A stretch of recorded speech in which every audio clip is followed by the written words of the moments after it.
नमस्कार, आदाब। आप देख रहे हैं खबर अड्डा और मैं हूं आपके साथ सुम्बुली राम। दोस्तों, लोकतंत्र में लोग छोटे होते चले जा रहे हैं और तंत्र बड़ा होता चला जा रहा है।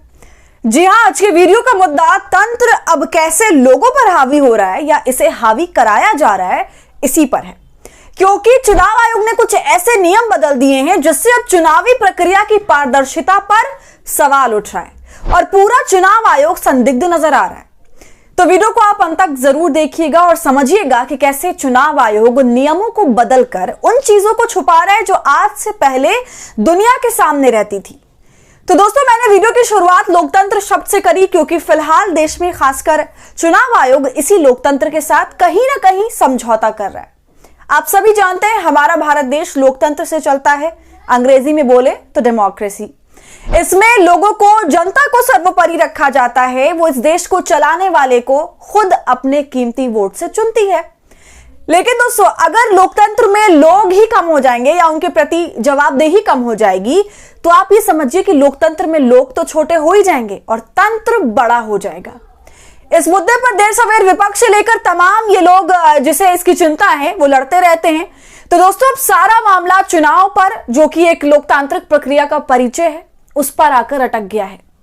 तो ऐसे में जब चुनाव होता है तो निर्वाचन सदन में बैठे हुए चुनाव आयुक्त, उनसे यह उम्मीद की जाती है कि उन्होंने चुनाव जिस तरीके से कराया, जो प्रक्रिया अपनाई, उस प्रक्रिया की पारदर्शिता से ट्रांसपेरेंट होकर जानकारी भी मुहैया कराए, है ना। और ऐसी तमाम जानकारी अब तक जनता को प्रोवाइड करवाई जाती थी, मगर एक खबर अब ऐसी आई है कि अब तक जो जानकारी मुहैया कराई जाती थी, सूचना के अधिकार के तहत राइट टू इंफॉर्मेशन कानून जो है, उसमें संशोधन करके अब वो जानकारी जनता को मुहैया नहीं कराई जाएगी, वो जनता को नहीं दी जाएगी।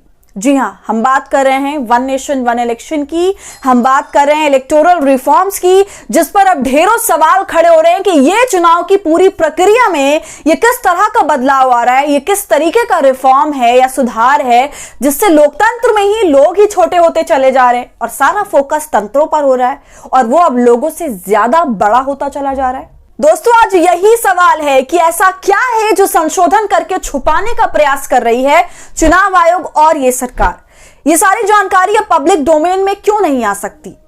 तो चुनाव आयोग के सुझाव पर सरकार ने ये बदलाव किया है, संशोधन लाया है। अब आम लोग, जो जितने भी इलेक्ट्रॉनिक रिकॉर्ड होते हैं, चुनाव से जुड़े जितने भी इलेक्ट्रॉनिक दस्तावेज हैं, उन्हें अब आम जनता नहीं देख पाएगी।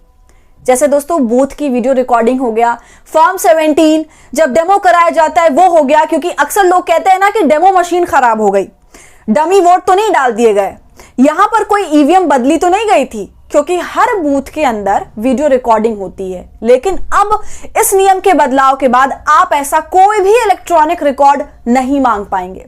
तो इतनी बड़ी पारदर्शिता के खिलाफ ये नियमों का बदलाव किया गया है कि अगर कल को मैं या आप चाहें या मांगें कि फलाने बूथ पर कुछ रिगिंग हुई है चुनाव के बाद, हमें वहां की टीवी फुटेज दीजिए, हम देखेंगे और जनता के आगे सार्वजनिक करिए, ताकि ये क्लियर हो सीसीटीवी फुटेज से कि वहां कोई धांधली नहीं हुई, और अगर हुई है तो वो तो सामने आ ही जाएगा। लेकिन अब ऐसा कोई विकल्प आपके पास नहीं बचा है। मतलब अब चाहे पोलिंग बूथ पर कुछ भी हो जाए, अंदर कोई उधम काट कर चला जाए, उसका सबूत आपके पास नहीं रहेगा। रहेंगे तो बस आरोप, जिससे इस सरकार और चुनाव आयोग को कोई फर्क नहीं पड़ता। आप चाहें कि आरटीआई के जरिए ये इलेक्ट्रॉनिक दस्तावेज मांग लें, तो वो अब कतई संभव नहीं है। तो ऐसा केंद्रीय कानून मंत्रालय ने अमेंडमेंट किया है और अब से चुनाव से संबंधित सभी दस्तावेज जनता के लिए उपलब्ध नहीं होंगे। देखिए, इस पर खबर भी मौजूद है। निर्वाचन आयोग की सिफारिश के आधार पर केंद्रीय कानून मंत्रालय ने सार्वजनिक निरीक्षण के लिए रखे गए कागजात या दस्तावेज को प्रतिबंधित करने के लिए चुनाव संचालन नियम 1961 के नियम 93 में संशोधन किया है। नियम 93 के अनुसार चुनाव से संबंधित सभी दस्तावेज सार्वजनिक निरीक्षण के लिए रखे जाएंगे, लेकिन अब इसमें बदलाव कर दिया गया है, यानी अब ये दस्तावेज सार्वजनिक नहीं होंगे, मगर नियमों में संशोधन के बाद भी उम्मीदवारों के लिए दस्तावेज उपलब्ध होंगे। अब देखिए, इस पर रीजन क्या दिया गया है चुनाव आयोग की तरफ से।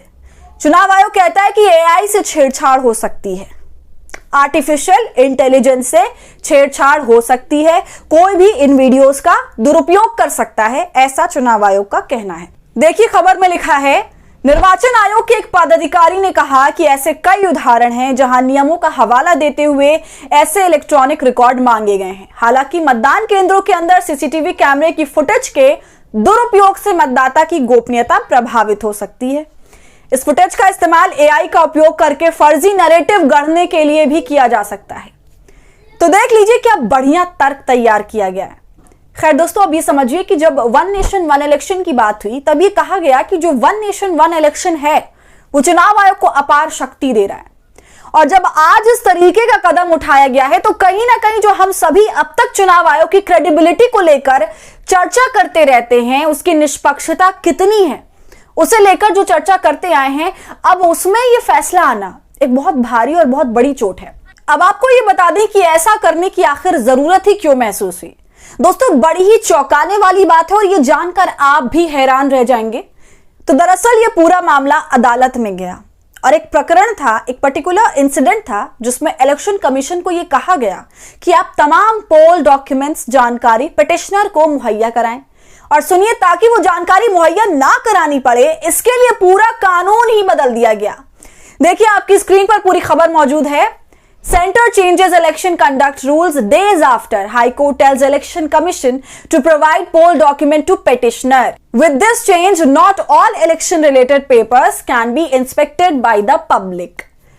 दोस्तों, समझ रहे हैं आप, जो मेन पॉइंट है यहां पर वो ये कि एक रूल के अधीन हाई कोर्ट ने कहा कि आप तमाम डॉक्यूमेंट्स दीजिए, तो वो डॉक्यूमेंट्स ना देना पड़े, इसलिए रूल ही पलट दिया गया। रूल पूरा बदल दिया और ऐसा संशोधन कर दिया कि अब उसका सिर्फ इस पर्टिकुलर केस में ही परिणाम नहीं, बल्कि वो आने वाले अब सभी जितने भी इलेक्शन होंगे उन सारी चीज में इसका परिणाम होगा। और अब इस तरह की सारी जवाबदेही से चुनाव आयोग ने पल्ला झाड़ लिया है। तो सोचिए, याचिकाकर्ता की याचिका में ऐसा क्या था जिससे चुनाव आयोग इस कदर सकपका गया कि पूरा नियम ही बदल डाला। अब ये समझ से परे है कि किस लेवल पर घपलेबाजी हो रही है और फिर इस सब को छुपाने के लिए तंत्रों का पूरा इस्तेमाल हो रहा है, ताकत का पूरा इस्तेमाल हो रहा है। दोस्तों, उस याचिका के बारे में थोड़ा सा मैं आपको बता दूं। आप स्क्रीन पर दिख रही खबर को पूरा पढ़ भी सकते हैं उसकी वेबसाइट पर जाकर। दरअसल हरियाणा विधानसभा चुनाव को लेकर पंजाब और हरियाणा हाई कोर्ट ने यह आदेश दिया था और यह पिटीशन लगाई थी एडवोकेट महमूद प्राचा ने। और कोर्ट ने उनकी पिटीशन में चुनाव आयोग को डायरेक्ट किया था कि चुनाव से संबंधित वीडियोग्राफी, सीसीटीवी फुटेज और फॉर्म 17C भाग 1 और भाग 2 की सारी कॉपीज दिए जाएं। कोर्ट ने पूरा आदेश दिया था और यही सब दस्तावेज ना देना पड़े, इसलिए देखिए पूरा कानून ही बदल दिया गया। हरियाणा चुनाव दोस्तों मोदी सरकार के नाक में दम कर रहा था, लेकिन उसने अब कैसे चुनाव जीता है तो कहीं ना कहीं आप समझ ही रहे होंगे क्या खेल रचा गया और इस याचिका से कैसे उसकी सांसें फूल गईं, ये तो हमने देख ही लिया। लेकिन अगर अभी चाहें तो इस पूरे संशोधन को, इस पूरे कानून को अदालत में चुनौती दी जा सकती है। मगर देखिए, एक तरह से ये जो आरटीआई का जनता के पास रास्ता था, उस रास्ते को पूरी तरह से बंद कर दिया गया है। अब लोगों के पास कोई विकल्प नहीं बचा कि वो ये देख सके, ये जान सके कि हाँ चुनाव निष्पक्ष तरीके से हुआ है, और ना ही वो खुद को अब तसल्ली करवा सकता है। तो इस पूरे मामले पर आप क्या राय रखते हैं अपनी? किस तरह सरकार लोकतंत्र में लोगों को ही धक्का दे रही है और तंत्रों को अपने फायदे के लिए बड़ा कर रही है, उस पर आप क्या सोचते हैं? हमें कमेंट कर जरूर बताएं। वीडियो पसंद आई हो तो इसे लाइक और शेयर करें और खबर अड्डा को यूट्यूब पर सब्सक्राइब कर लें।